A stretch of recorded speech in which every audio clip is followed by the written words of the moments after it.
down. Wow. Well, it's Those Popcorn socks and are Pints is ruined. back.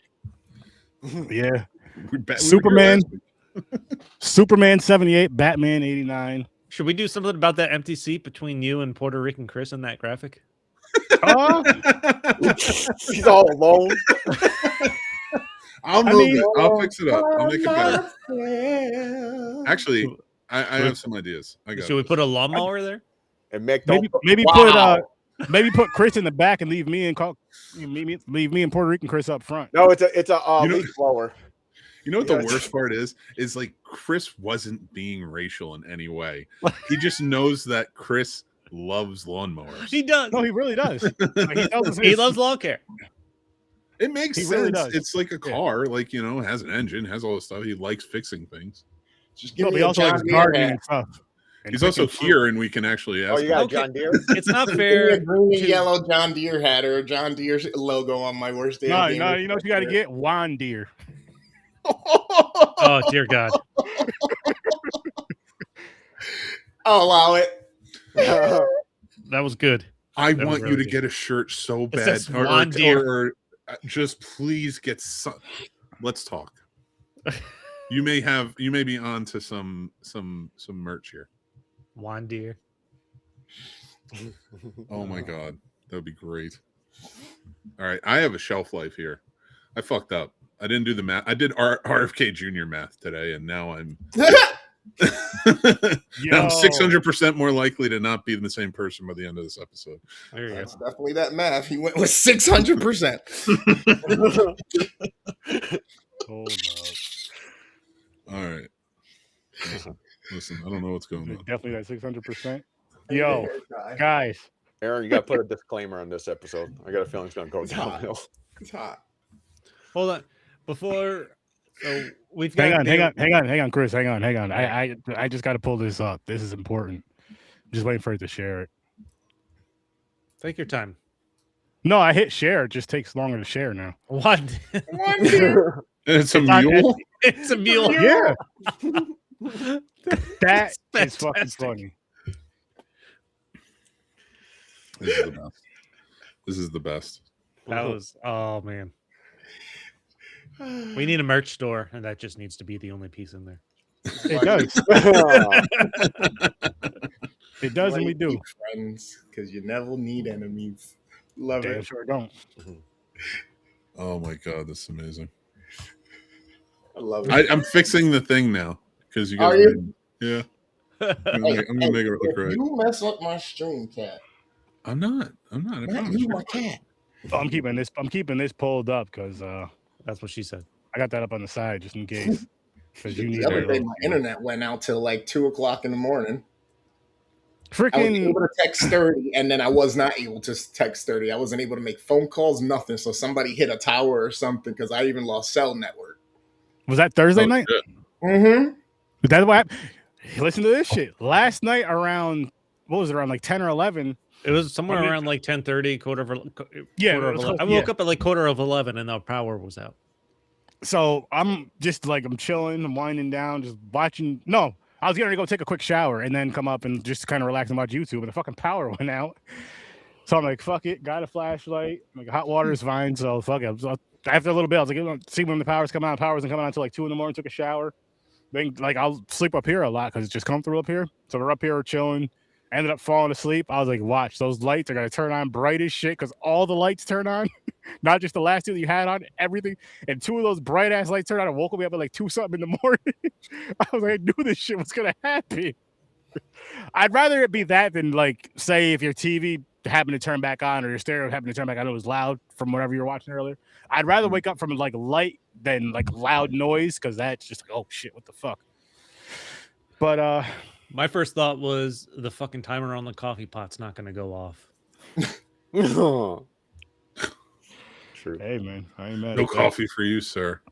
But how is everybody doing? What did everybody do today? Let's go around the horn, so to speak. Go around It's the kernel. private. I don't want to talk about it. Yeah.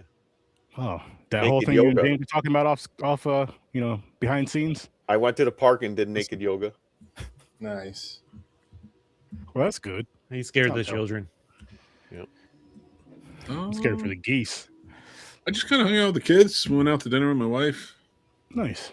Just a nice kind of yeah, I did too. I went to dinner with my wife, but during the day, like morning, I think I was fucking around with Canva for 3 hours making a fucking thing, and I like that. I didn't like that. That's 3 hours, man. I was losing my mind. But what I like about it is you didn't say, "Oh, fuck it," and give up and get all pissy and start crying and then call Mick like you did 2 weeks ago. You You want to just know why? stuck with Because it. my video is supposed to be out on Friday, and I couldn't because of fucking Phil Mora, cheap fucking skank bastards. Oh, Yep, I thought it was gonna be- that's he what it hung up is. on Phil you last Mora. time. Wondershare rip off. Well, no, because he said he went through the free version and then tried to use some of the free things. They wouldn't let him anymore. They wouldn't Like, let me use up my effects and everything I use. Yeah, because it's only for a limited time. They The suck. subscription shit. But nice, James. What about you, gamer? What'd you end up doing today? Spent the early morning outside repotting some things, mixing some new soil or whatnot. We got a whole bunch of tray started for some new peppers and tomatoes. We had Nice. one of our baskets kind of got lanky and we didn't support it long enough, so it folded over and started choking itself out. So we just said, fuck it, culled it all, started over, and in like, a month or whatnot, I should have some more tomatoes or whatnot. People, his farmer market dispensary will be Yeah, open in July. I got my pineapple plant transplanted, and then we hung out. Had some food. I wish you were my neighbor, man. I Wait, swear. did you say pineapple?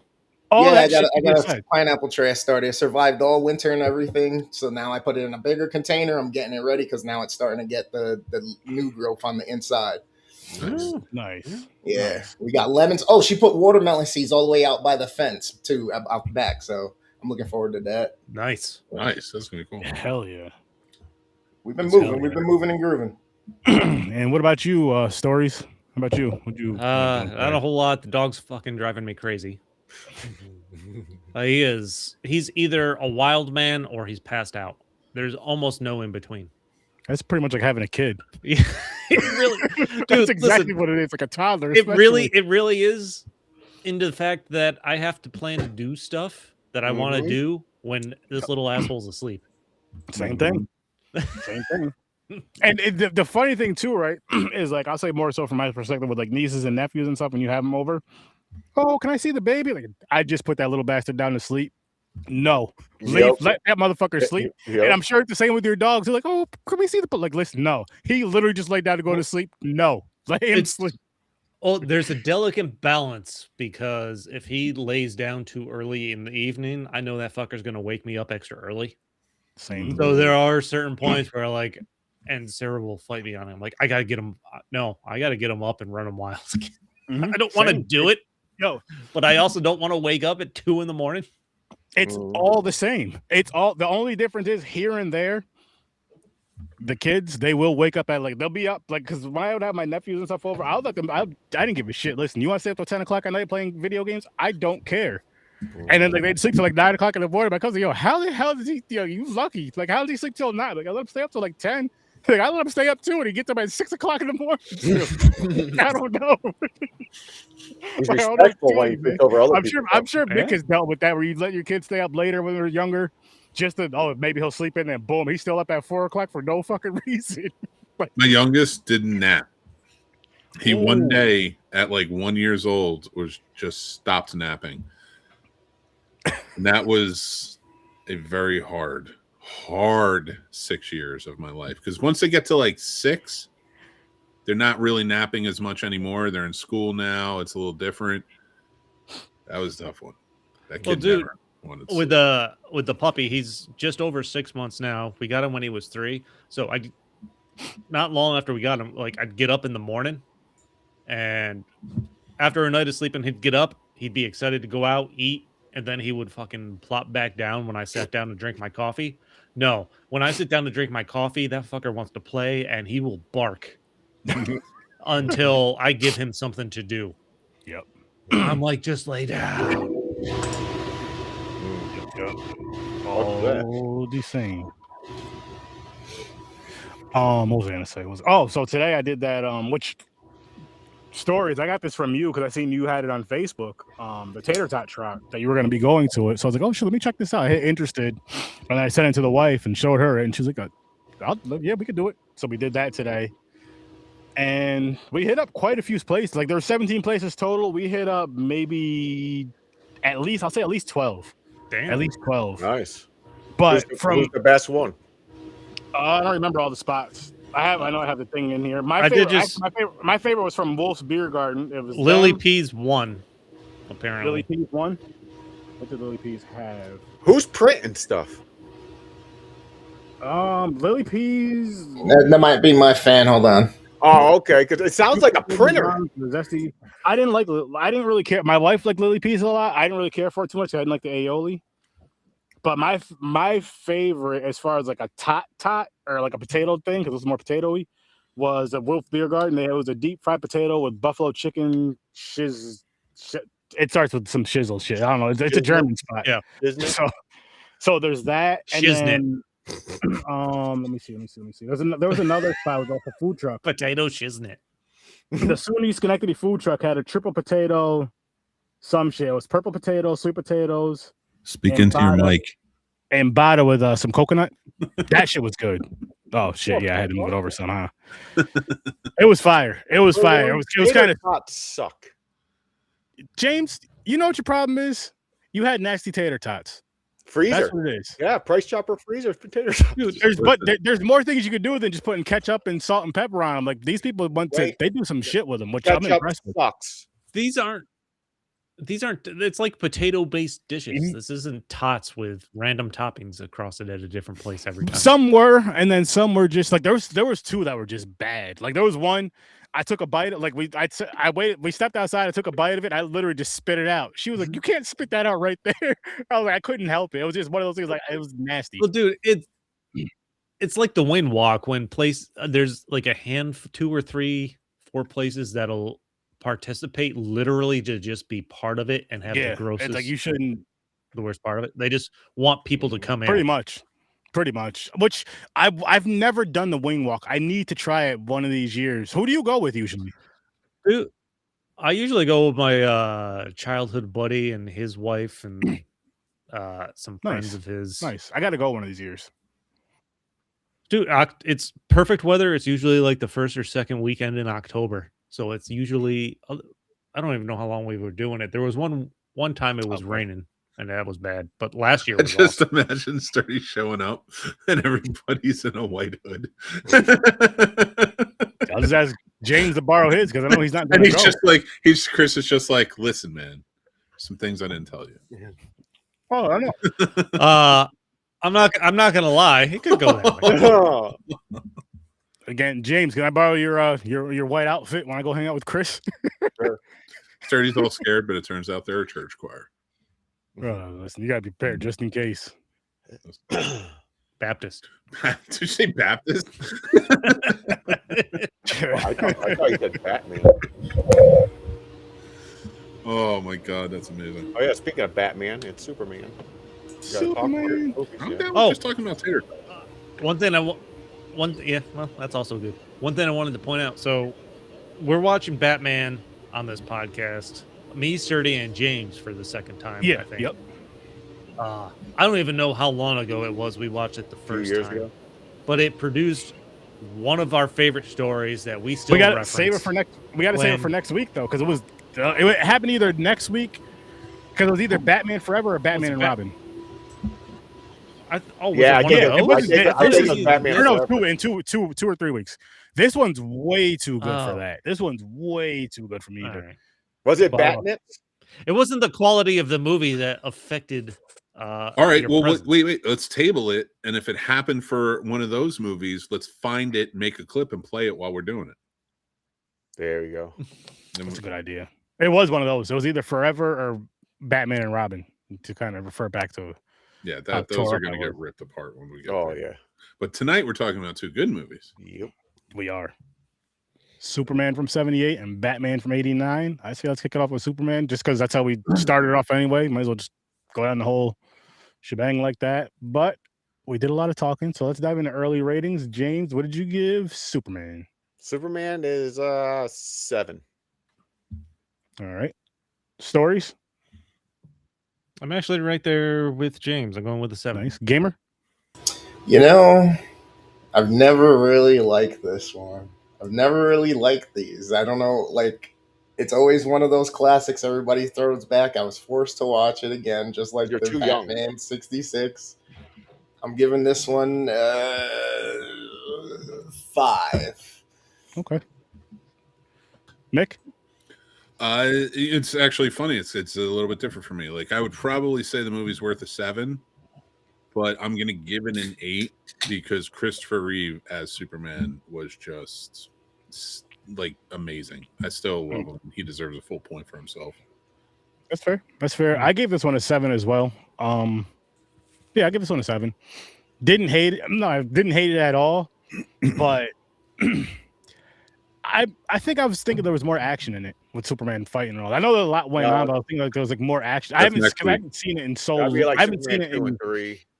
honestly, I probably haven't seen these movies, Superman, this one right here we're talking about now, since childhood, to be completely honest. It's been a long ass time since It's been years. And just from watching it from the other day, even though yes, I gave it a 7, I probably wouldn't watch it again unless I had to for a show or something. Just because it didn't really versus like Batman 89. Well, we'll get to it. We'll get to it, but I'll tell you about that when I get there. But I'll just say I would watch that I could watch that whenever type of deal. The one of the things I noticed in this was Christopher Reeves. Yeah, he's great. But man, is Clark Kent a pussy in this one? Like he plays it. He really pussifies Clark Kent. I think. Like I know he's supposed to. I don't like. I know it's supposed to be like he's playing it off, but I feel like it was a little. I want to give him extra credit though, because even when he shows you how he changes, like when he goes back smaller, when he goes to tell her, but then like he grows on screen. He grows like 3 inches on screen the way he's standing and such, and like. I'm doing that right now. Yeah, well, I'm Superman, motherfucker. No, but it was a difference. It was, the way he held his glasses, the way his hair was parted, because his hair is parted differently as Superman and Clark Kent. Like, I think he really encapsulated both really well. And yes, I do agree that the Clark Kent in this movie is a dweeb. Oh, but he was also playing a geek in the 70s. Mm-hmm. So I feel like for the time it really fits, like because like you're not going to play that Clark Kent like last year's movie. He was cooler because geeks now are a little more accepted. Cooler, and just I'll say even more understood. It's not just the whole plain. This is geek. You wear glasses. You're a nerd. You wear thick glasses. You're soft. This, that, and the third. You're a pushover. It's like somebody who doesn't. You don't even think to look at. Like they're not even important. Like. That Superman, that Clark Kent wouldn't work in the 78 Superman, in my opinion. This guy does. Like this guy, so like I definitely see where it's very cartoonish, and I'm not putting. I get why people have that argument. I'm just saying I feel like he understood who Clark Kent was meant to be, though, and that's why I really like. I get it. And you can see the fucking 6 foot plus muscular dweeb standing out like he's a. Like, oh dear God, no, I can't help you. No, I'd rather save myself. I'm like, okay, this. There were those few moments. 6'8" dweeb. People will overlook you. No. I'm sorry. I don't mean to. When you looked like Christopher Reeves in 1978. No, I'm even uglier. So people really overlooked me. No, his worst enemy is a staircase. Well, it was. He's not alive anymore. And his worst enemy is still the horse. You have to, you know what I mean? Like, that's his arch nemesis. Yeah, that's Kryptonite. Damn. That's what the horse's name was. Wow. Arch nemesis Reeves. That was inspiration. That was his Lex Luthor in real life. That's true. Well, the horse owner was Lex Luthor, and Kryptonite was the key. Well, can we also that was Doomsday.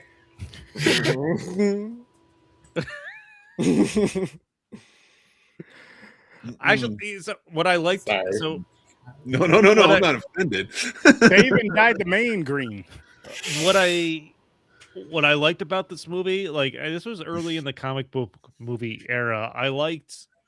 It's not an origin story per se, but they cover enough of it in a short enough way Like you introduce him to his parents, you see the destruction of Krypton, and you get a good like you get some good background, but it happens quickly to get him to Earth and Mhm. stuff like that. So I thought that was really well. They didn't spend an hour of the movie establishing him as a baby on Krypton or what was going on there. Like you could tell there was like some political tension and stuff like that.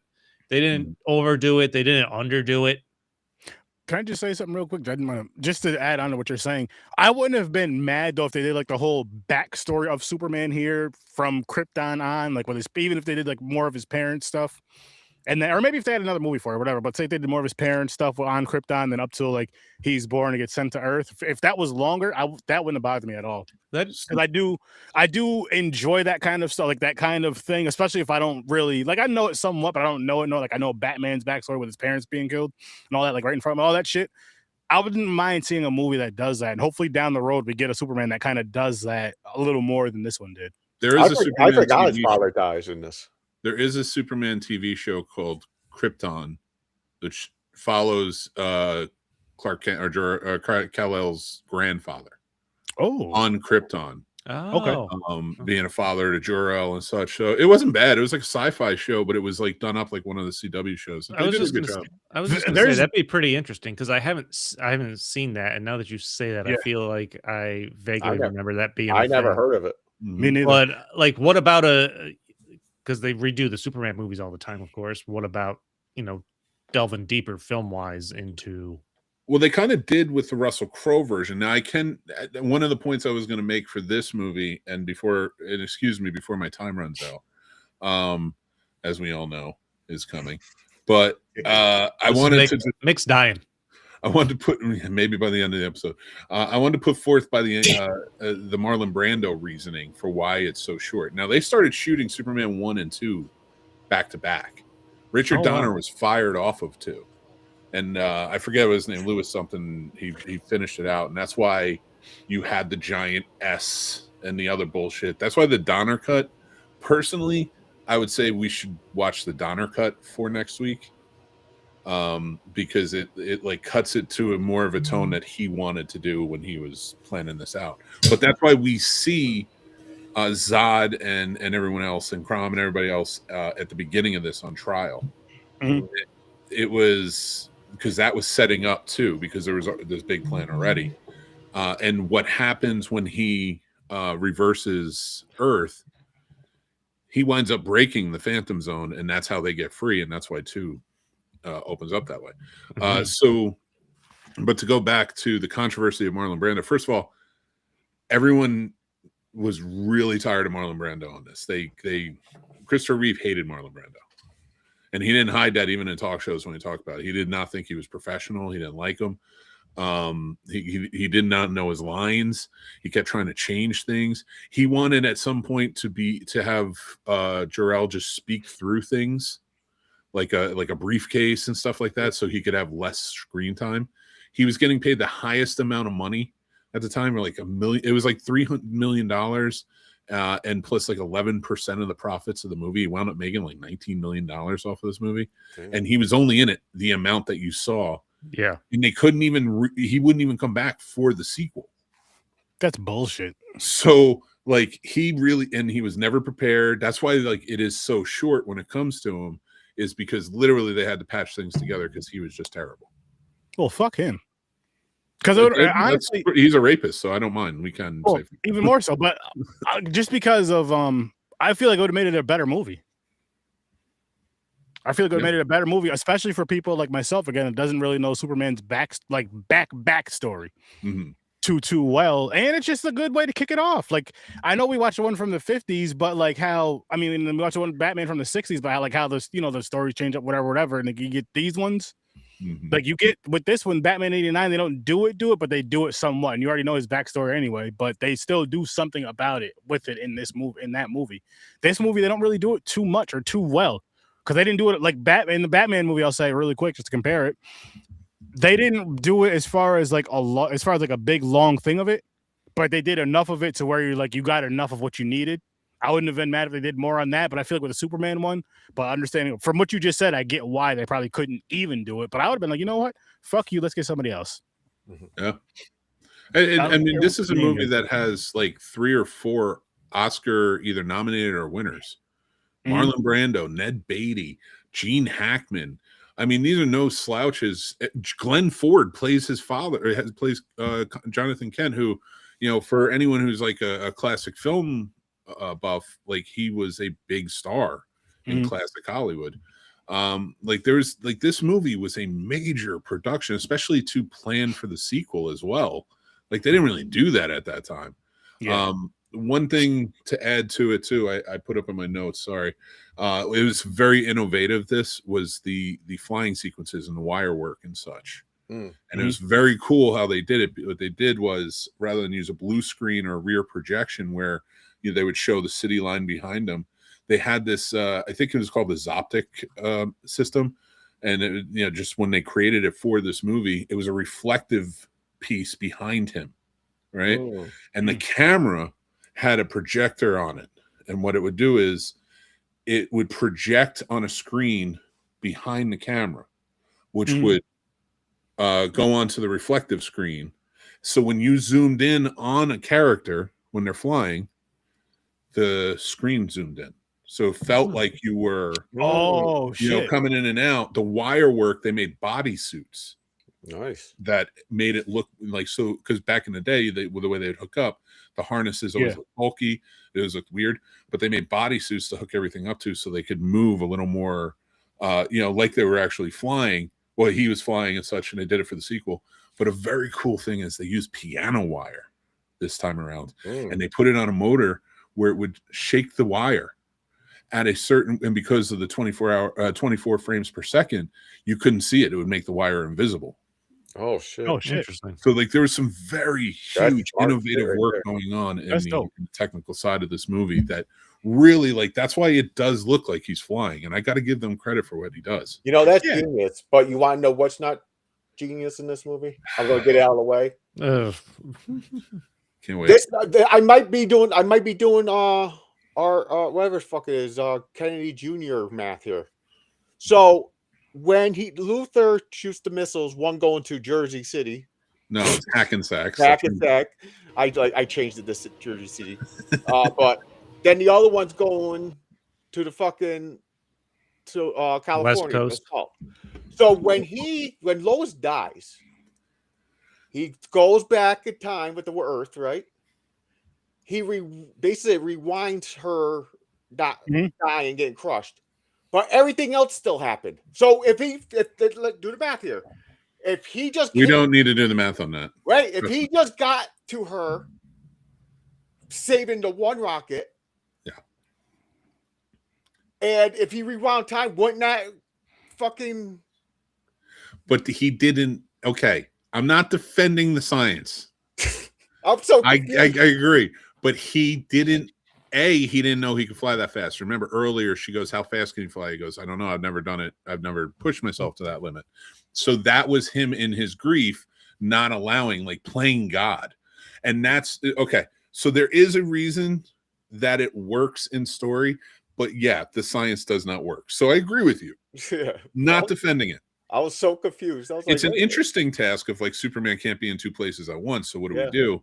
And to see him go that route and then turn the Earth back to, which is fucking insanity. But whatever. I would have rather just give him a point where he could fly into a portal or something. Like, he could fly so fast he could create a rip or something. Yeah. But they didn't do that. We got what we got. But the cool part about it was when he did that, he brought her back to life and the balance was off, right? So that's why so many people die in the sequel, because he released them from by doing so, he released them from the Phantom Zone, and that's why they show up in the second one. So I do like that they at least added a balance. Like, you did this, you shouldn't have done this, you played God, and this is what happened. It's kind of like the Flash thing. Yeah. Paradox or whatever the fuck. Yeah, exactly. And with him, it's not a paradox. It just, he created it, but like it's just automatically. They did it. They actually revisited that in Smallville. When Lana dies, he saves her, and a life for a life. That's when Jonathan Kent does. Oh yeah, that's true. Oh shit, it does have to balance out. You're right. Yeah. That's why you never fuck with time. Going back in time, man. Yep. Yeah, you're gonna fuck something Sound up. of Thunder. But yeah, but the little things like that I seen, I was like, that don't make. I was like, I'm so confused. I was like, so he just let the fucking rocket go just to save her? So okay, fuck that rocket. I don't know, man. He still wanted to get his rocket off, James, so he had to save his That's woman. true. Or the woman he's And- interested in. Mrs. Tessmacher, the one whose mother's from Hackensack, Valerie Perrine, rest in peace. She just passed away like a month or so ago. Oh shit. She was also the star of Can't Stop the Music, the Village People movie. Oh, I forgot about that. I forgot Bring it about right that. back around. But yeah, this is like her most famous role. Awesome. By the way, who was that? Who was the woman in the movie? I can't remember her name in the movie. Who forced her lips on Superman? I mean, the ones on her face. When she took the kryptonite rock off his neck, and he was like, "You kissed That was me." her. That was Mrs. Yeah. Tessmacher. Oh, okay. He was like, "Why?" Soccer. That was so wrong. But he was like, "Why did you kiss me?" And she was like, "Because you wouldn't have if you were awake, pretty much." Like that is, if that was the other way around, that would be called out. So that's not in wrong. the 70s. Don't do that. To anyone. Huh? Oh, okay. What about when Lex Luthor and his two cronies staged the car crash and the girl's laying on the street and the police come up and the one guy's like, we need to do what do we do? A vigorous chest massage. Yeah. It's like, I've got this. Everybody about face. I'm like, what the fuck? Yeah, I know. Mm-hmm. That is Ned Beatty plays Otis, and she plays Mrs. Tessmacher. As we go through, I will point out because they show up in other movies played by different actors. That it's kind not of very prevalent, but they are mainstays. Okay, similar to the Bond when we went through Bond with Money Penny and all them. Oh yeah, Nice. I did enjoy Lex Luthor and Otis and their interactions Yeah. throughout this movie. it seems like they understood the assignment. Yeah, Mhm. We're gonna be mustache twirling villains, and that's what this is. it's good. He's like, what? Pretty why much. did- I don't remember how he phrased it, Lex Luthor or Gene Hackman. He's like, what does the number 200 have in common with both of us? Well, that's my IQ and your weight. Or something like that. Yeah. It's kind of fucked up. Back Or- in the 70s, 200 pounds, they thought it was like really Or when fat. when he attacks him in the ambulance as they're driving away because he fucked up the missile coordinates. I'm like, that cracked me up, and then the next thing you know, they're driving a fucking semi, like literally 5 seconds later, trying to correct that. I'm like, okay, this is absurd. It's kind of like the pinky in the brain in Animaniacs. A little bit. yeah. Actually, when this movie was being put together, it was being put together as sort of a Batman 66, sort of a campy Superman. Mm. And do you know who? And I understand if you don't because it doesn't get talked about a lot. But do you know who is up for the role of Superman Clark Kent before? William James Shatner? Caan. Oh, James Caan. really? Yeah. Could you imagine it? And wait until we get to Batman. I tell you who is up for the role for that beforehand. James Gunn. Wow. No, Caan. Oh, James Caan. James Gunn. I thought you said. No, I thought you said James Gunn. Wow. Yeah. I was like, So wow. it was funny. It did kind of sound like James Cunt. It did sound like that a little bit, yeah. Yeah, no. It was going to be. This isn't a British show, or Sturdy. No, I didn't say cunt. I said gun. I thought you said You just James did. Gunn. It's not what it sounded like. Yeah, you say that now. Well, you can rewind and see. You can go rewind live and see, and then fast forward right back to us. I Tell think us. everybody should go back and rewatch this episode. For one, don't ask me because I would just admit, even if I didn't do it, like I said that. Don't rewind it. Finish the episode and then go back Yeah, and watch it That again. too. Listen to it again. that too. Then give somebody a vigorous chest massage. I'm gonna ask my wife if I could have a vigorous test massage. And by the way, Out loud. in the 70s, That's My quick. chest is in my pants. like Christopher Reeve, I'm gonna say this. His head's blocky. It's kind of Christopher Reeve, because you said it about the younger one. Jeff East played the Yeah. younger. yeah, the younger one. So was Not it Christopher Chris- yeah, Reeve's not that Chris- is blocking? Oh, never mind. Yeah, that's what I meant. The younger one. Whoever played that. He was a ugly- teenager. That was an ugly fucking kid. How about that one scene with the pimp when he walks out of the thing and he's like, "Yo, man, that's a badass suit." And he's Oh. like, "Excuse me," and he flies away. Yeah, that How was about when funny. the as little shit. girl gets beat Oh yeah. When he saves the cat, Mommy, a flying man saved the cat. What did I tell you about lying? Whap! That's all you hear. I heard that quick. I'm like, that can't be right. And then they just moved on with the movie. Superman. I forgot about that. You know what's He fucked up? surely would have heard that with his super sound and came back and straightened him down. I was just gonna say, like all he had to do was just fly right by her. It's like, hey, ma'am, she's not lying.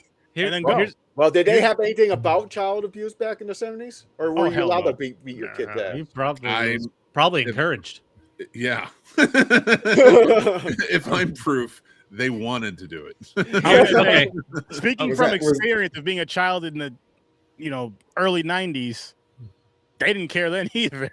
Like, do it. Question. So Superman is flying Lois around. By the way, I enjoyed the scene where she's like, she wanted his D so bad. Oh yeah. When he went to go visit her. He's like, what color's my underwear? It's like, he told her though. Dude, that was a what's it called? A metaphor for sex? her. Yeah, no, for her horny for Superman. The dam broke, flooded. And he was using that X-ray vision when he could. Yeah, he did. Yeah, that's another thing. It's like pink. He did not hold back. But when he takes her flying, does he drop her on purpose to pretend to save her and get her even more horny? Listen, first of all, I think that we need to move away from this line of questioning because probably like the science at the end, that whole holding her hand and she's that's what I was saying. I was about to bring that up. She would have been down. The gravity should I'm putting that aside, but he lets go and she falls. Does he do that on purpose because he knows he can? I think he does to be like white savior. Mm-hmm. He definitely does. He was hanging out on Earth way too damn long. Oh, Superman. So I thought he was supposed to be good-hearted. Although, is it white savioredom if you're Superman?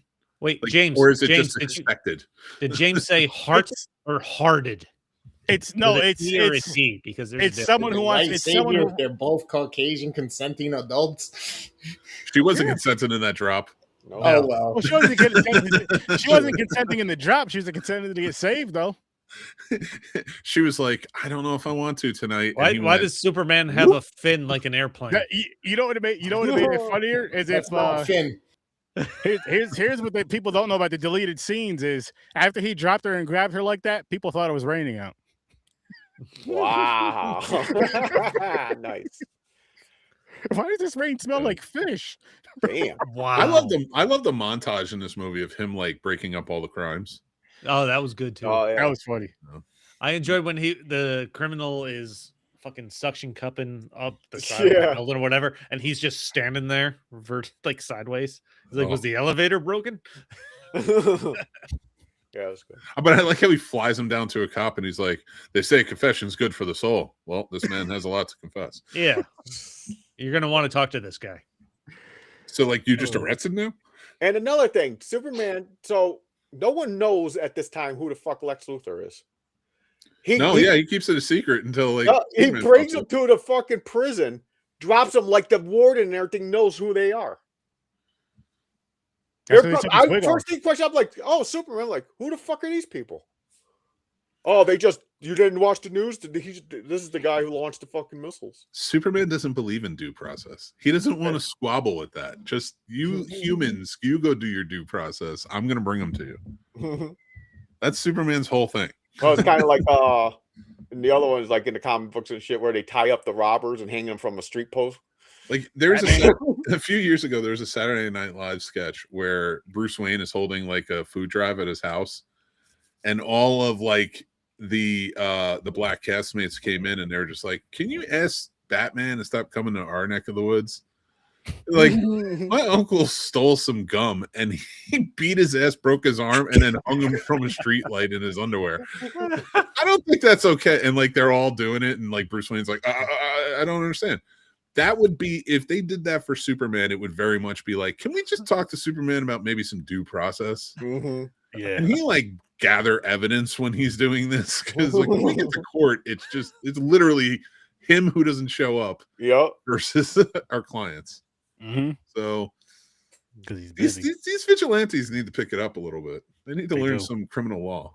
Yeah, they do. They're just like breaking it. It's hypocritical. He's They getting just it rob- They Robin's just new like purpose. they just like like Batman. made it He's a all criminal. the criminals, but he's a criminal. Let's face fact. I love Batman. I'm going to speak. I mean, it won this week. I'm going to speak very highly of this movie. But if we're being for real, like he's a criminal. Like Yeah. this Exactly. isn't good. He How- is. His whole line, like Superman, I'm like, you're from another planet. You have insane powers. I'd rather you use them for good. I'm not going to bitch at you. But Batman, you're a dude. You're a dude who could just become a cop or pay the cops more. I don't know how you want to do it, but you go out there and you're just pummeling people. You're a mental health risk. Oh yeah. He doesn't what care if you they are. die. Yeah, and especially in that movie. Especially in this one, especially in '89 when we get to that, which will be soon. Which will be soon. Oh, it's just I don't know. It's like the whole process of it is like I'm glad they exist. They're Mhm. fun to watch, but in real life, Batman would be problems. Mhm. It's like, oh, did you commit this crime? Yeah, but I got strangled. So do I really have to go to jail for it? Yeah, or like Batman whooped or, his or, ass. or a batarang in your ass. Like, I what like did when he do? Batman became more serious, they had to make the cops as corrupt as possible. Mhm. Like they're straight up murdering people every day. I mean, At least There's Batman corrupt- doesn't kill. Based on a true story. oh shit. But- Oh shit. Superman and Lois flying like this, holding hands and Yeah, shit. dude. I was like, my wife was sitting there, and I was like, I'm watching it. I look at her. I go, "How is she flying now?" She goes, "She's not. She was like, because it didn't click real quick." She was like, "No, he's holding her up." I was like, "No. If he just had her by the hand, gravity would have pulled her fucking down. Mm-hmm. She would have went bye-bye. And because he's strong, he would have had her by the hand and yanked her back up. He would have fucking ripped her arm off. Yeah, like I said, the science in this isn't perfect. I love it because who made fun of it? Was it Robot Chicken or something? Where Probably. someone fell off the roof, and when Superman catches it, what really happens? Just fucking turned to goo. Just blew apart in his So hand. that was probably Robot Chicken. Oh, I love Robot Chicken for that stuff right there. For that stuff I know right there. Big Bang Theory also talked about like the science of like if Lois is falling, he would have to decelerate. That's at a right, certain yeah. level, or she would like be three. He would stick his arms out and she would be like three pieces. Yep. I listen. Just it's fucking super. Shut up. I know. It's fine. I'm just saying, I'm like, at least the argument for Batman is he does punch people too much. Yeah. Like he does, like he is beating everyone up. Yes, he is. He is. Superman, it's like I'm Batman. dude's from another planet. Like, Yeah, but listen, you could say he's from another planet. Yes, he has all these powers, but as far as like learning everything else, he from him being a baby to an adult, he was raised with humans. He didn't even know what the hell he was for years. So yeah, but he could still do that stuff. Yeah, he has a no, baby I get sticking up that. a I get that. But I mean, like, it's like, yo, listen, man. Yeah. All this extra flying shit you're doing, you just cut it out. Just walk. Call the cops. Run it. Here's Run what I it. don't get. How much older than Lois was he? Because Lois was the little girl on the train in the beginning. Thank you. Yes. What the fuck happened? I don't know, but they look around the same age. Like I If guess they did, Superman Lana ages Lane. lower. Lana's in this too, right? They mentioned Lana. Yeah, Yeah. actually, it's not the same actress who plays her in the third one. Annette O'Toole, who played the mom She's in a Smallville. teenager in school. She's supposed to be the same age as Lois, I think. Yeah, I guess so. Like you can't judge on Smallville. Smallville took a lot of liberties. Oh, okay. Like they Yeah. introduced a lot of characters that probably shouldn't have gone to Smallville. That confused the shit out of me. I I was mean, like, Green wait. Arrow lives in Smallville. Like, it's like, what are we doing here? I was like, what? Lois 13, a reporter, or is the 13-year-old? Well, I would say he was like 15, 16, let's say, right? Yeah. And she had to have been like 7 or 8, which fine. But if I think about it now, like Superman after college does go out and travel. He learns a lot of things. That was like his whole, that's how he gets the job at the Daily, because he goes out as a freelancer. And also he like learns how to use his powers better and things like that. He takes that time like Batman did for that 7 years. I was He gonna say, does doesn't age slower too. So Oh, so okay, that's it. I- That explains it. Age slow. I think there was a reference to this. Like he figures out the Fortress of Solitude. Does he not? Did they reference him spending like 12 years just studying? maybe I don't remember. So I'm not 100% sure. I feel like they I think referenced it him was. spending Yeah, like 'cause they're 12 like, years there just studying his powers and stuff like that. yep, basically like training. Yeah, no, I do.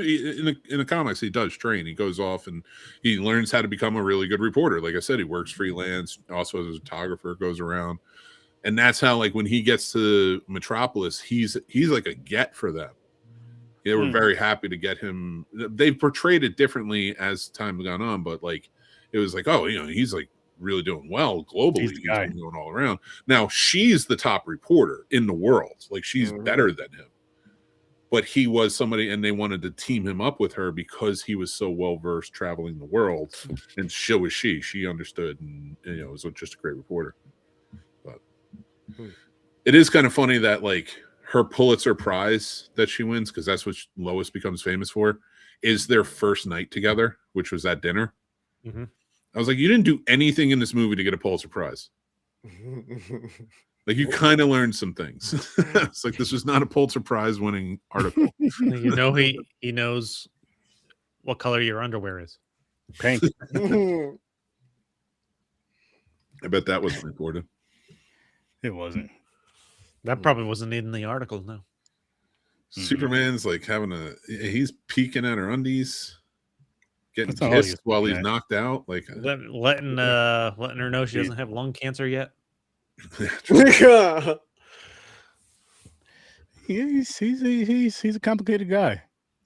He's a complicated guy. I still think this is the best looking suit okay. on the big screen. Out of all of them, I think there's been some great ones, but I think the mix of Christopher Reeve and the amount of work he put in to look like Superman, working out, lifting weights, everything. Like he lifted with like Arnold. Arnold was teaching him and such and he's like 6'4". He got jacked out for this. But that and the suit, the colors, the way it works, like I know it's a product of its time. Like that suit probably wouldn't work today. But I think just the fact that it was a man underneath that suit, not pads, and it looked the way it did, like even the red underwear, everything, like I just think it looks fantastic. Like it's okay. And he was such a great in the suit when he jumps out the window, and his clothes magically turns into the suit. Oh yeah. or the revolving doors. The revolving doors. I'm like, where's your other clothes? What the fuck just happened? You're not alone. My 9-year-old was like, he doesn't do that, and I'm like, I know. So it's funny you bring that up though, James, especially when he flies down like that, jumped down, whatever. First thing I thought of, I was like, Batman 66 did this part better. It was just funnier. It was cooler. I liked it, but I know they slid down the poles and it was different like that. But I was like, I just like that better for that part right there. The whole running around in the thing, I wasn't really that mad at. I wasn't even thinking, because that's a badass. Yeah, it's a badass suit. That didn't bother me too much. I was thinking of the whole phone booth thing. So I was like, that doesn't bother me. Well, they referenced it. He thought there was a phone booth, but it was just a payphone. He was like, fuck. That's why he had to go to the doors. I think if you don't, like in the revolving door one, I think that if you didn't see him go literally from suit to suit, and like it was just like a red or it was like a brown, like sort of like swirl, then turns red, that would be fine. I would have done the other one where he's dropping differently. Maybe like he goes down a stairwell and we watch him speed down a stairwell into the suit. Something a little more creative in that realm and not so fantastical. But again, I guess I forgive a lot in these movies because of goddamn giant S Nate plate that he throws. I just hold up, Mick. I want to add on to this. That part there, him going out the window like that, a little bit kind of reminds me of, just as far as like how he changes in the suit on jumping out the window, kind of makes me going back to Batman 66. Okay, Robin, let's be inconspicuous and climb out this window. They not only do it, but just to announce it, like nobody else can hear you. In a city called Metropolis. A man falls out of a window and nobody notices. Yeah, no. Yep. I don't mean to cut you off, but I was just like, you're No, right. because Like, it that all is nuts. adds on and connects to it. It's just hilarious. Like them climbing down that building. Nobody's seeing them climb. Let's say because when they walked in the room, when they first walked in the room earlier in the movie and all the people were talking all different languages. I forgot what they called it. What they called the whole meeting. But they weren't paying attention to who was in the room anyway. So I'll give them that. But in a busy ass city, people just climbing down a building. You're not gonna. And it wasn't like it was like 4 stories. That shit was high as shit.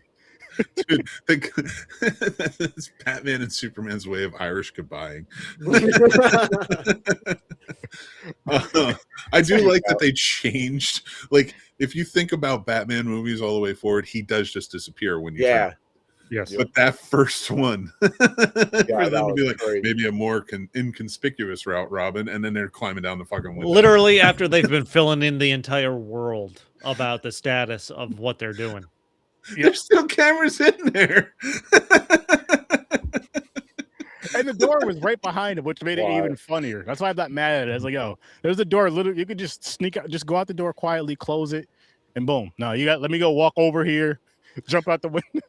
At the end of this, can we rate the suits, the Batmobiles, all of the different things? Sure. I'd love to get everybody's perspective after we watch them back to back. Yeah. Oh, hell yeah. Because this isn't my favorite Superman, but this is one that I hold special. Yeah. And Christopher Reeve will always have a very special place in my heart as Superman. Nice. And Street Smarts. Was it Street whatever? That one where he did that movie, so he did Superman 4. Or he did Superman 4 so he could do that movie where it's him and Morgan Freeman. He plays a reporter who goes undercover in the hood. And Morgan Freeman plays a pimp. Yeah. I've never heard of that. Streetwise or something like that. I can't remember the name of it. That sounds interesting. That sounds interesting, though. But before we move on, does anybody have anything else they want to say about? No, I'm good. It's fun. Superman? It's a classic. Yeah, don't take my my opinion on this one. I'm jaded from my childhood having to watch it. It's a decent movie. It's got legends in it. It's just too campy for me, and that was what the same problem with the Batman was. You know what I mean? Last week, yeah. It's just it just always kind of was like ha ha ha ha. Like every superhero was campy back in the day. Yeah. Well, that was the comic books, and so as we go into Batman, just to kind of preface it, because I do have points to bring up about that and why that is so much darker of a tone. Which are fucking and it's directly influenced by the change in the tones of comic books. The Dark Knight Returns came out in '86, and that was such a massive hit. And if I suggest, like, if you guys aren't fans of comic books, read that at least. It's one of the quintessential Batman books, and it sees Batman return after years of being away. He got older, and the town is just overrun, and it's gritty, and it's dark, and it's rough. And he has to come back and straighten things out. And it was a complete 180 from that, like, stop it or we'll take you down, Batman, sort of situation. But it was all across the board. Every hero was like that. After that, they knew they had to go, because comic books had just at that point gone darker. That was like, we're going to start telling real stories and stuff, especially Marvel.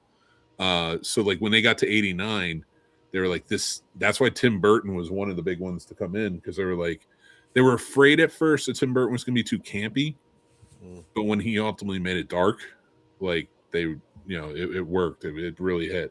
So nice. Holy feud, That's all I Batman. had on that. Well, no, I actually have more on Batman, but we got to that. What'd you say? Holy feud, Batman. Where he does a shout out, like Robin shouts out. He says the stupid sayings in the '66. Oh yeah. Yeah. A lot of that shit. But just since we're hopping on over to John Silver's. You got to remember though, like if he didn't do that, what would Robin's place be? And Robin was the one that all the kids identified with when they were watching that. They looked up to Batman. Robin was like, "Oh, anybody could be Robin under that mask." I don't know, but there was a whole bunch of adults looking at a child in underwear. Listen, I'm not saying it's not a problem. I'm saying though, if he didn't have those lines, he wouldn't have a part. True. Robin's supposed to be the paralegal. Robin, am I going to get sued for this? Well, statistically speaking, Batman. Damn it.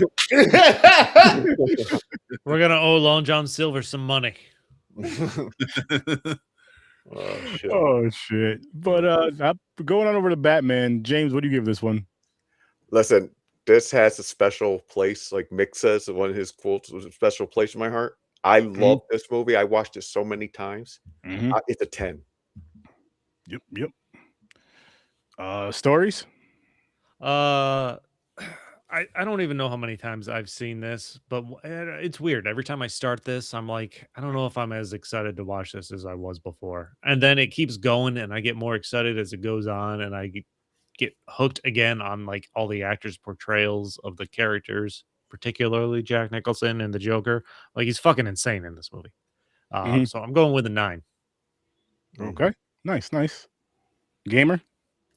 This is nostalgia for me through and through. Watching it today, the darkness, thinking about the animated series. This is for me a 10. Nice.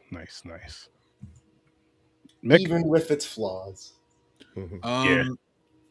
It's the best Batman movie. And now I understand there's been serious Dark Knight. As much as I love it, I do think if this isn't first in Batman, it's at the very least second. This is a brilliant movie. Everything that went into it.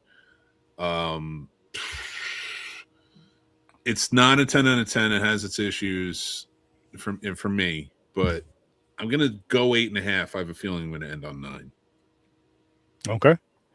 I gave this one a 10 as well. This one and Returns are my favorite Batman movies as far as live action stuff of all time. My favorite Batman anything besides Batman the animated series.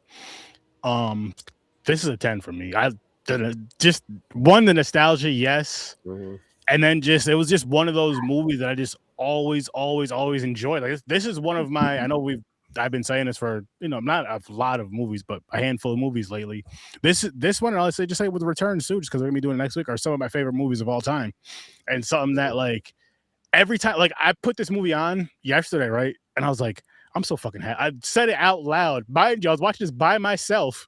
Said this out loud. I could have just thought it, but I was like, I'm so happy I'm watching this movie right now. Because it was just one of those movies. Every single time I watch this movie, it's this. And then that's what I thought. I was like, it's this, it's Returns, it's the OG Ninja Turtles, it's White Fang, and it's Lion King. I'm always happy as shit when I push play watching these movies. And fucking you could just see the flaws in it. And I won't even talk story about whatever. I'll talk just visuals alone. Just visuals like the bat plane, like the flying scenes in this, like all that. With I had that toy, man. I had that plane. I was not mad. At the same time, I'm like, you know what? This came out in 1989. We're in 2026 now, bro. Who cares? Who cares? Like, I'm not mad at that. I'm not mad at that. This movie's damn near 40 years old. I cannot be mad at that. I forgot to pull it out, but I actually still have it. I prefer you didn't. Same. Shut up. I'm not James at the park. I have the Batman bank from me too. Mysterio. Yeah. Yeah. Awesome. And you still have it, movie. No, I'm stupid. I break shit and blow it up. This is 100% my favorite Batmobile. Oh yeah. I love this Batmobile. Like everything about this movie. And actually I have a feeling I'm gonna get hit real soon. So if you don't mind, I'm just going to run down the things I have, and then we talk about them if you want, or don't talk about them. That's fine. I don't care. One, first, the black suit. This was the birth of the black suit, which is iconic. Yep. Also, I'm Batman. That line was ad-libbed, and Batman. Everyone uses it now. So Michael Keaton, thank you for that. Let's go nuts as well. Yep. Let's go nuts. I love it. Ever dance with the devil in pale moonlight? I love that. Love that. Love that. And I figure we'll talk about all that. These are just facts about it. Like Prince and the Danny Elfman soundtrack, where Danny Elfman did the score and Prince did, of course, the soundtrack with the songs. This is one of the first movies to actually have that, where it had dual soundtracks, where they would work together on that. Jack Nicholson's deal, like we talked about Marlon. He got merchandise, right? He went with merchandise. he actually went with he took a lower salary of $6 million. For him, that was a cut. Like, he was a huge star, especially in the 80s. Yeah. And yes, to your point, he in exchange for a massive percentage, and it was massive. I think it was like 25% or something like that, of the gross, the box office gross, merchandise, licensing, and it earned him anywhere at, like, it's estimated between $50 and $90 million. That's wild. Genius. Which by today, adjusted for inflation, is $157 million. That's cool. Genius. Before you go on your next one, like, it I'll be makes right me back. think of Jason Weaver, who sang all the songs in the original Lion King as far as Simba when he was a kid. So his mother was like, instead of getting paid for this movie, we want royalties. So like, I believe he's still getting money to this day from that movie, which is just genius, because you don't know how big that movie is going to be. And at the time, I know it was like one of Disney's biggest movies for a while. So for that's just, which I don't understand why him and Jonathan Taylor Thomas, like, he could have did the whole thing, did the singing and I'm not mad at it. I'm just saying, but yeah, you know why. Well, I know why. And I mean, never mind. Well, this is just to finish it off. The Batman killing in this movie was controversial for the time. Originally, Sean Young was supposed to be Vicky Vale. She broke her arm beforehand, and she went sort of crazy afterwards because she tried to get into Catwoman after that. Robin Williams was originally offered the role of Joker. I think I knew that one. But when he hesitated, Jack Nicholson immediately started going for it. So they think it was because they wanted Nicholson. They used Robin Williams. Like bargain or to make him interested in the part. Exactly. To make Nicholson want the part. He was supposed to be a part of it. Robin Williams, they wanted him initially when the first choice, when they were writing this, before Tim Burton even came anywhere near it, turned it down. And that was Bill Murray. They wanted Bill Murray to play Batman. They were going to do a more campy-ish style. I've heard that. I've heard that. I heard that. I remember hearing that. I am so happy. I want to speak on that. I am so fucking happy that it did not go that route. I am so happy that they got Tim Burton on this. I'm so happy that it went the route it did, because had Bill, and I'm not saying he can't act. I'm not saying that he's not the greatest, but him playing Batman would not have been great. I think it would hurt. It would have hurt Batman. But it would have been a tone of Batman that was closer to 66. Yeah. So not agreeing and not disagreeing with what you're saying, or saying like it would have been. I'm glad we got what we got, but like, I do, at least it wasn't for this. If I'm not mistaken, wasn't Michael Keaton a controversial choice at the time? Yeah, that was one of my next ones. Just one before that, this was the introduction of the grappling hook, the grappling gun. He had the hook beforehand, but yes, to end it off, so I figured we could talk about it. Michael Keaton was 100%. He got up to 50,000 protest letters to fire him. Nobody wanted him to be. It was in massive interviews. People were rejecting him after the movie came out. History is proven otherwise. Mm-hmm. And just what because did we're he on do? that, Why did everybody hate him? Well, he was known more of a comedic actor at the time. Oh, right? But I mean, to say something about that as well. As far as Keaton goes, live action, again, besides the animated series, like I said, the animated series is my favorite and everything. But live action, he's my favorite Batman, and it's not even close. Like, it's not even close. But and I mean, a chunk of it could be because of growing up with it and all that, and nostalgia of it. And we got like the first. I'm not counting the '66 one. We got like the first Batman that we know today live action movie in '89. As far as the Batman that we know as of today, even though he evolved some, but that's like that one people were, we got the right Batman at a time where Gotham needed an enema, according to the Joker. That's too.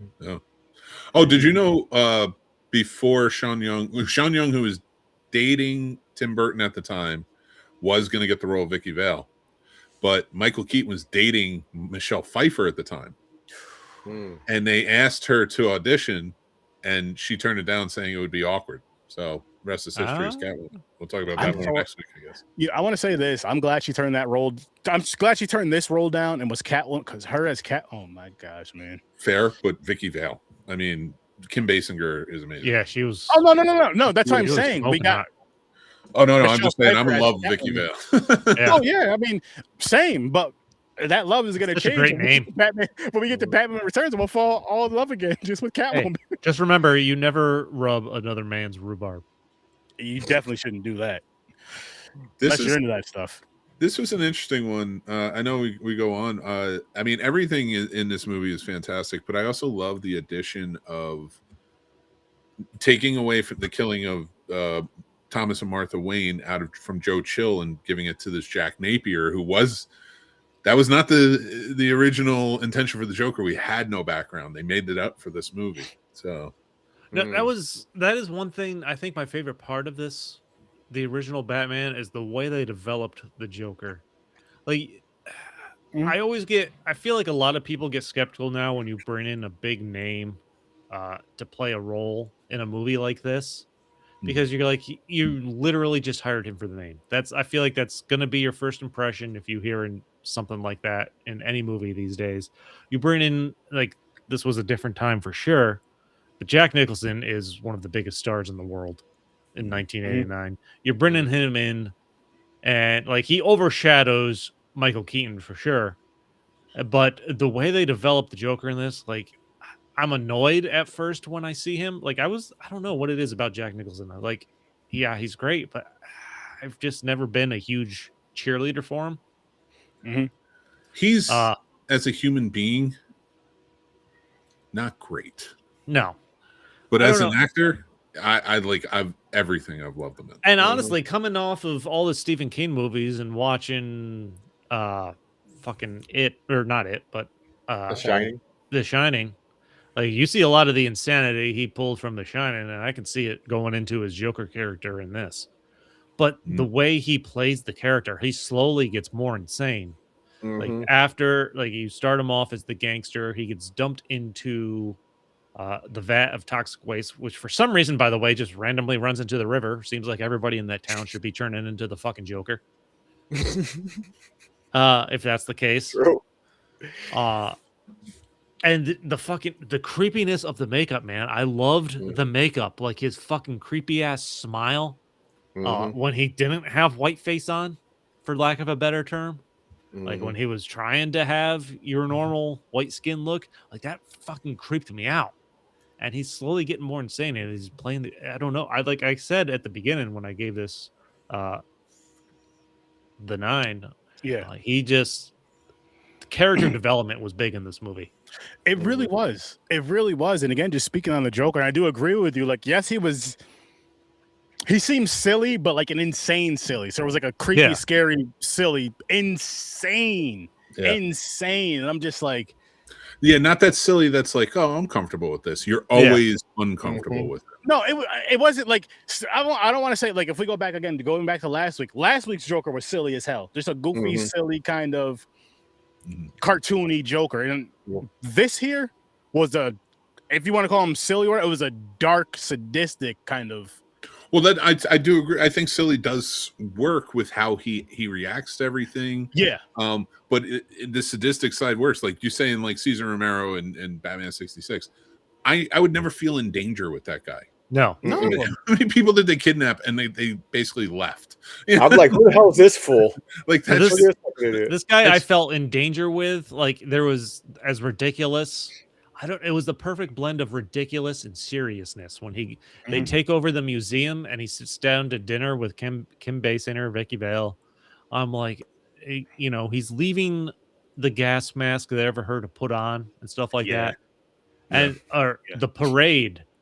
And when Batman comes in, one of my favorite points or scenes with him and interacting with, like, his henchmen, when Batman comes in, takes the balloons with his Batwing, he's like, why didn't you tell me he had that? Like, he's annoyed. And then when he shoots Bob, like his sidekick, he's like, give me your gun. And then he just shoots him. After building him up as his number 1 for the movie, I'm like, that was just fucking hysterical. One of the iconic scenes I love, I remember all the time, is when he's coming with the bat plane and Joker pulls out that long ass giant fucking I was like, yo, that shit is badass. It was and and it worked too with like again the tone of the ridiculously long gun because it's silly, but then it's like a strong, powerful gun. So it's like okay, and like the silly part of him pulling out of his pants and all that, but I'm like, okay, this shit has some power, and he's really trying to end Batman. This isn't like no cartoony shit where you crash and all. No, yes, he did crash and all that, but he was trying to like literally like end him. We're glossing over the idea that he was poisoning the entire city with a parade. Yeah. That's insane. That's silly. Throwing money out to keep him there. And again, listen, I'm gonna throw, what do you say, $20 million or $2 million over the city? He's announcing this. I'm gonna throw $2 million over the city, and like talking shit about that. Throws some shit. What does Batman do for you guys? He doesn't poison you. He doesn't poison you. He might break your ribs and your jaw, but he's not poisoning the whole city. True. Like I don't know, they just portrayed the Joker's insanity in this so well. When they're in the bell tower and he's fucking dancing with Vicky Vale while Batman is trying to fight off the henchmen. I'm like, that was funny, and it just works. You're bouncing back and forth between the violence and him swinging her around with like this fucking dance music in the background. I'm like, this is crazy. Let's even jump back to which I know we briefly talked on it when him and his crew are in there and they're tearing up the museum. That is such a fun scene. That or just throwing the paint and just cutting shit. And then there was one that Bob was about to cut with. He's like, "No, I like this one." It was like a dark painting. He's like, I like this one. Leave this one alone. That's the actually a couple of things. The painting where he paints on it and it's the guy standing there. That shows up in the movie Joker on Arthur's wall, which I thought was a cool connection. But like that's my bucket list now. If and when everything evens out and we're taking the T name off of everything, that's what I want. I want to be put in charge, and I just want to play party man as I do it. It's funny. So you know what's funny, Mick? Because I was laughing at that part even more than what I usually do because I know you said me and you know we were talking behind the scenes. Or you said this. You said that, and I just started chuckling to myself like when you were saying it, and then seeing that part in the movie, I'm like, "Yo, he has a point. This would be fun as shit just to do in general, but for that, playing the same song, just." So like, I feel like you got Prince. It works. Every song works. I'll even say everybody dress up as the Joker, or at least wear the mask and just doing that shit. I will say, this one, it'd be a picture of Obama. Like this one, no, leave that one alone. I like that one. But I will say this: when we come back to the movie, and everything that goes on in it. I know I said Nicholson is not a great person. I did get to meet him, and he was one of the nicest people to me. And I did want to point that out because, to me personally, I think he was a great actor, and he was always nice to me. So that. Also, this is Matthew Modine's Batman. I asked him once. I was watching Pacific Heights with him, and he was in that movie with Michael Keaton. And I was talking. I was like, "So, who's your favorite Batman you worked with?" Because he was in The Dark Knight Rises too. And he goes, "What do you mean?" I was like, "Well, you're in this movie with Michael Keaton." He goes, "Yeah, but who else?" I was like, "The Dark Knight Rises." And he was just like, "Oh, yeah." And so, like, he told some funny stories from that, and I'll tell that story when we get to that movie. But he did say about Michael Keaton. He's the guy. Oh, yeah. I feel like with Keaton, he just set this bar. First of all, he came out at the perfect time. But I feel like he just set this bar, especially him being doubted for this one here. And then he just set this bar and this tone with He might not be he's my favorite all around. But he might not be the best Bruce Wayne, but he's definitely the best Batman in my opinion. And like this tone that we just kind of. To where even with the night, I'm not saying it's the exact same tone. And again, this is my favorite Batman, Kevin Conroy, from the animated series. But the tone of them was very, very similar. It's just the voice, of course, it was different. The sound, voice, this, that, and the third. But the tone was very, very similar with that dark kind of tone. And it just, with this, it just worked so well. The music, just everything about this movie, I love. And again, you can complain about the visuals, but again, it came out in 1989. It's not like in 2026 this movie's automatically going to look visually better. And it's not have terrible. A lot of complaints about the visuals of this movie. It's still really good. I mean, it is. But I'm saying though, like again, when I was looking at like the scenes like with the flying and the back like paint, like really, again, as a kid, I'm just paying attention to Batman and the plane. as an adult now and a critic, I'm looking at everything, like looking at the background, looking at the whole scene. And I'm just saying, as far as like visual, just because of technology, that's all I mean by that. I don't mean the only thing I will add, though, this being a Tim Burton movie and knowing him now after all of these years, I come to expect, like, I see what you're saying, because if you look at a lot of the covered shots of the city streets or the rooftops and stuff, it's art. It's just all painted. Yeah. I think that, honestly, I think because it's him, it's beautiful. I'm glad it's that, because it adds that richness. It actually feels like a comic book almost in certain times. Mm-hmm. Having that almost like on print, sort of feel. But also the idea of like Tim Burton took this aesthetic so seriously.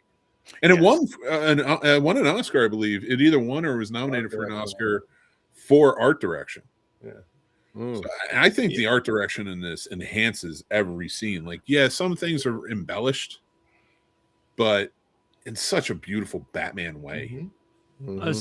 So the flip side of that coin, and maybe this only enhances the argument to the job that was well done, is as I'm watching, I'm taking in the whole Gotham environment, and when they're having these scenes talking about the parade they want to do and everything, I'm like, this place looks so goddamn colorless and dreary. I can't imagine living here. But at the same time, I'm not saying it doesn't look unrealistic. New York. But I don't need. I think this was the biggest influence on the cartoon, the animated series, as we talked about, because the town sort of looks like Gotham, and that sort of looks like this one. It's a little more clear and has more of a 40s aesthetic, but I felt like it really worked. This being grimy the way it was, we have to remember it for the time that it was too. Like, you had Metropolis, we were just talking about 78, which was sort of New York at that time. Mm-hmm.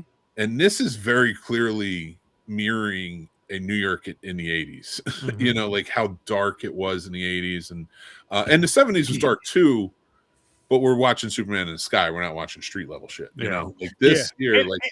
And I didn't mean to cut you off, but man, we're watching Superman during the day, Batman's at night. So even if it's in like a shitty town city, at night is when the shit really goes. You know what I mean? It's when it's real scary. And what I love about this movie too, I love the gothic look through Batman. Like, I love the gargoyle, like all that shit on the buildings and stuff. Like, I'm like, I wish we had that around here. I love that. That's just Tim Burton's style.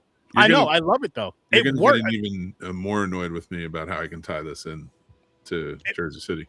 It works, and it just, especially for, like, again, the dark, the brooding thing of Batman, it just works. It works perfect. Like, I could see I'll say animated when I say this, crossover of Batman and the Gargoyles and probably not even be mad at it. Yeah, I can see that. Oh yeah. In fact, if Gargoyles ever got a movie, this dude, like a gothic type look for that would be very cool. I heard that's coming out. They're making a live action. Listen, unless Frakes is back to play Xanatos, I'm out. Right? That's what's up. I may be jumping ahead, and maybe this is a question towards when we get to the end of this Batman vs Superman series. Does Michael Keaton coming back in The Flash or any of the plans they had diminish his career as Batman? Nope. I would say no, and I haven't seen those movies, but I would say no only because of, I'll just speak for us five sitting here. For just us five, we love this Batman, so it's like any chance we get to see him again in something, it's like, they brought back fucking Michael Keaton. Like, that hell yeah. I thought he didn't miss a step in that Flash movie. He was the best part about it, and I just feel like he was misused in it, and maybe it hurts the legacy of how they killed him off in that. But, and I don't care, fucking spoilers for a shitty movie. I'm not looking for deep answers right now. I'm just saying. No, fair. That's fair, but I don't think it hurt at all. And I'll even say this, because I feel like it's kind of similar with music too.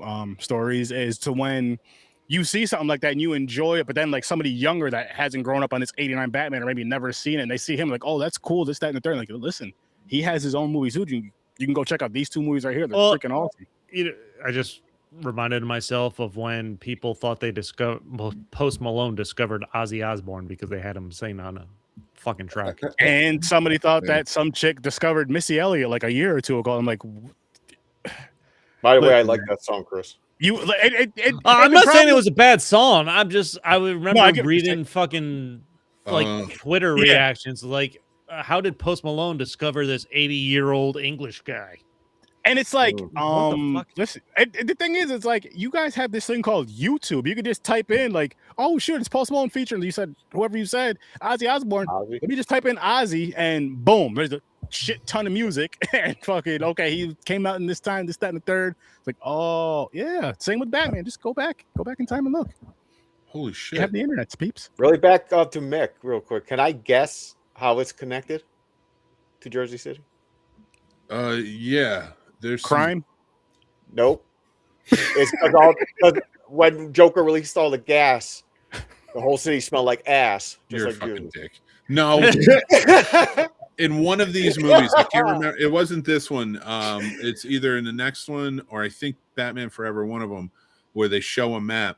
Metropolis isn't where New York City is, and Gotham is in Jersey City, and that was widely considered how it was. You know how So- funny you know how funny it would be though if this map is what it's Batman Forever, Batman and Robin. Well, here's I the thing. always thought I grew up in Gotham- Jersey City. Oh, sorry. I always thought Gotham was New York and Metropolis was DC. Well, no, DC has always existed because the White House and everything. They've always had That's that. true. That's But true. I don't. thought- Where's Star City? I thought Gotham was like in Chicago, like in Illinois. It, Fucking like it's Chicago. changed since then. I'm just talking about in these movies in particular. Like that was where they were on the map. Mhm. Some alarming news. There's some pretty big breaking news. Do you guys want me to share it on here? Yeah. Yep. The White House Correspondence Center was shot up. No way. And What? I'm not kidding. Like I just got a What? text and then I went and I checked it while he had to be evacuated. So Okay. If you haven't heard it yet, Damn. that's Oh, shit. news. Yeah, of course. But it's If Secret Batman Service. was there though, or Superman, that You wouldn't know? have happened. that would not have happened. Well, maybe with Batman. Well, he's an illegal alien, so they would have shipped him out. And then Yep. Tried to. No, because he's there doing the American way. oh, I'm just kidding. But no, I listen. I'm sorry. I just wanted to break that news since it was right Man. there, and I Wow. felt like it was huge news. I'm happy to talk about it if you guys want that. But if you want to go back to Batman, I'll segue back. I have a story. Hey, we should probably go back to Batman for this. All right, segueing Please, back to Batman. I don't. James, you might remember. Chris, how old are you? which one? Yeah, 39. Oh, oh. 27. 20. You look like you're fucking 27. I know. I'm He's not. 46. Don't let him lie to you, Mick. Oh, shut up. You He's- called me 58. He's- You Um, are. So 35. 58 at 6'8". 89 was I think James will at least remember this. Batman was everywhere. Oh, 100%. You could not- Happy Meals. Dude, Happy Meals doesn't even break like Yeah. where like every store you T-shirts, went into had hats, lunchbox, buttons, everything. I was stickers. obsessed with it. I had a Batman gold ring and a Batman gold 18 karat fucking chain piece Oh, nice. Dude. Yeah. everywhere. It's I had like It was- all the toys. they called it Bat Fever. It was it Yeah. was on. They talked about it all over. Like it was huge. The merchandise. So like Yeah. when we're talking about like Jack Nicholson getting a piece of that, Oh yeah. He was the beginning especially of it. if leading up to the movie was huge with merchandise. Like imagine what it was after. Mhm. Oh man, this movie had to have been just a cash cow. It was the second highest grossing movie of the year behind Last Crusade. Wow. Mm. It was. I mean, this was. Oh, Such, it blew up more than the last because, like you said, all the merch and everything was everywhere. I mean, Indiana People Jones was pretty remember well it more. established by that point. Yeah, man. That's when was that's there when a true Batman like became my summer favorite hero. blockbuster before this? Oh yeah, that started. Summer blockbuster started with like Star Wars. But as big as this though? Like Yeah. long lines and all of that stuff, all that craziness. I mean, I know Star Wars was nuts, but Jaws I mean- is where it started. The okay. the term blockbuster, which is the long lines. That was where it was birthed. there were a lot of, I mean, there were movies back in the day that had long lines, but it wasn't until Psycho where it really became prevalent because that invented showtimes. Mm. Before then, they just ran movies all day, and you just had to catch the cycle. They needed to have showtimes because he didn't want anybody coming in late and having the movie ruined. So that was when they instituted that, and that's when the lines were around the block. So That's awesome. Exorcist had a lot of long lines around the block too. Oh yeah. And again, like it would be cool. Like I wish I can go back in time, like right now, and watch this '89 movie in theaters when it first came out. I'll say twice. Once seeing it for the first time in '89 like that. I know you were there, Mick, but not all of us were adults in '89. I know exactly where I was the day this came out. I'll say in beyond it. I'll say one, go back as an adult and watch it like with the knowledge I have now, but like seeing everybody else in the theater, their reactions for it.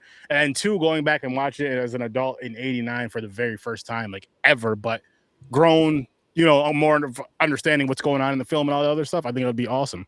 I wish I could go back in time just to get my toys. Was it? I had so much Batman merch. I have Batman somewhere. I have the figure somewhere. I got Batman shit around here. Yeah, I have a couple. That's crazy. Now that I'm thinking about it, like this may be one of my first remembrances of being in a movie theater that I remember. Now that I'm thinking about it, damn.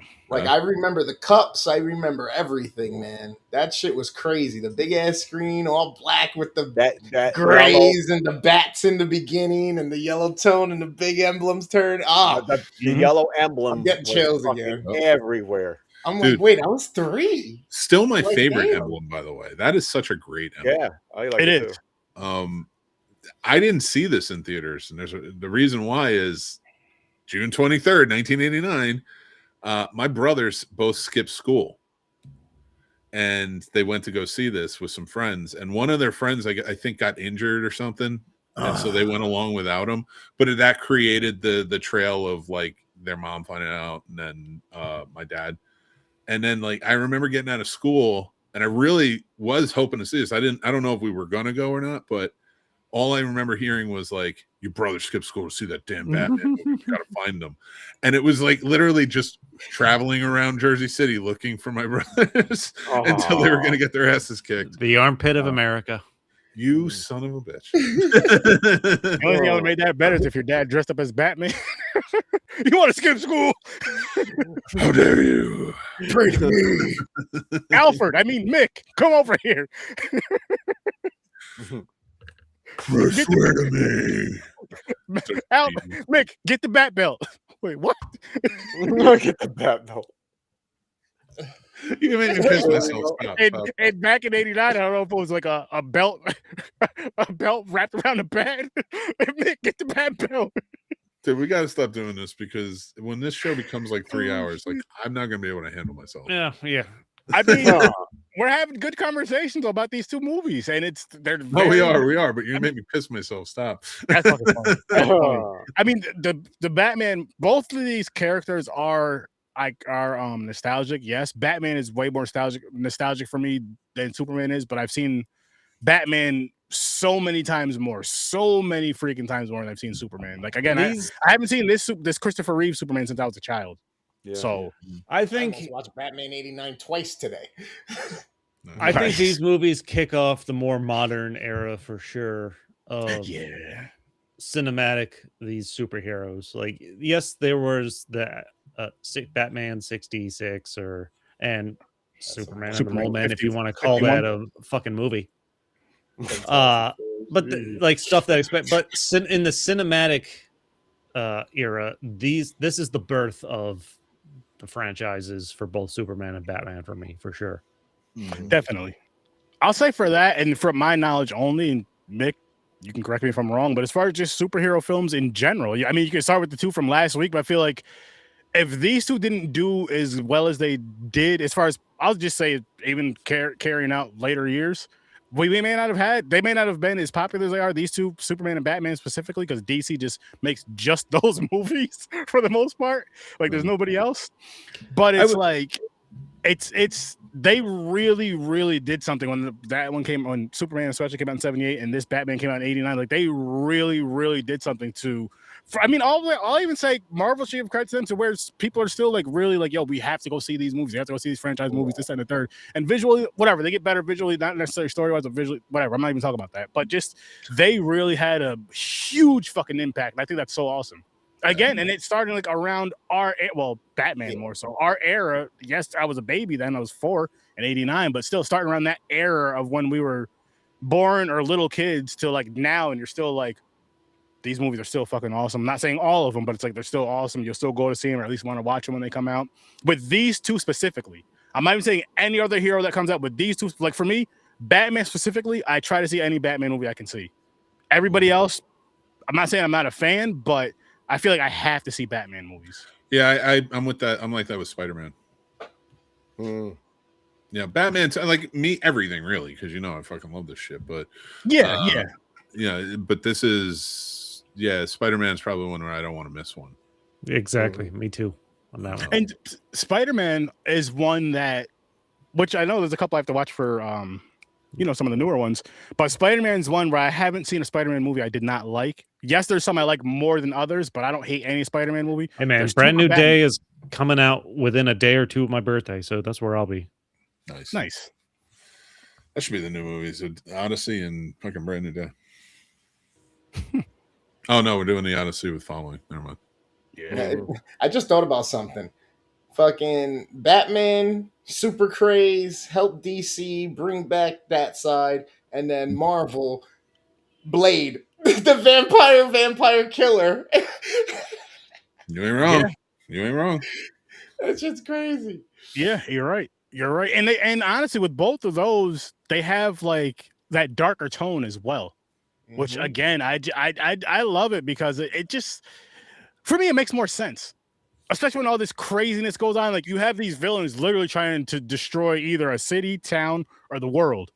So it's like there's gonna be some wild, dark shit going on. And I like how these movies, Batman specifically, and like you were saying with mentioning Blade, but Batman specifically, because we're talking about that tonight, has that really dark tone. And I do also like how, I guess you could say with Superman and Batman, it's kind of like the yin and the yang, but as far as like the dark and the light of certain things, the way they take care of shit.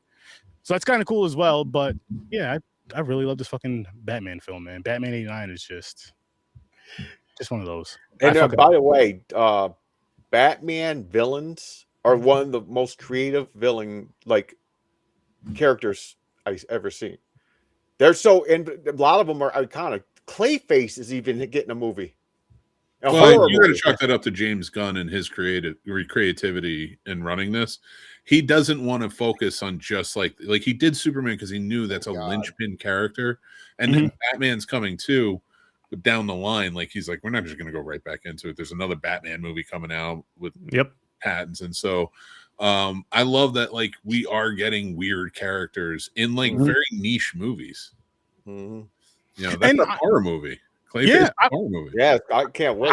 We could do a good one with Victor Zsasz fucking being all nuts, or the TikTok man, right? Is that Zsasz?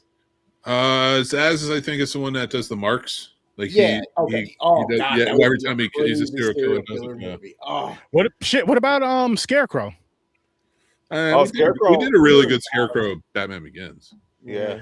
But I mean more, yeah. But I agree with that, but I still wanted more from that scare. Like I want, like I'm saying, like a scare, like more of like a horror movie, like what they're doing with Clayface. Because just jump to the animated series real quick, and I'll do it again when we see Scarecrow and Batman Begins. But like all the stuff he did in the animated series, where he's giving you like these toxins, where your mind's playing tricks on you, you're seeing your biggest fears.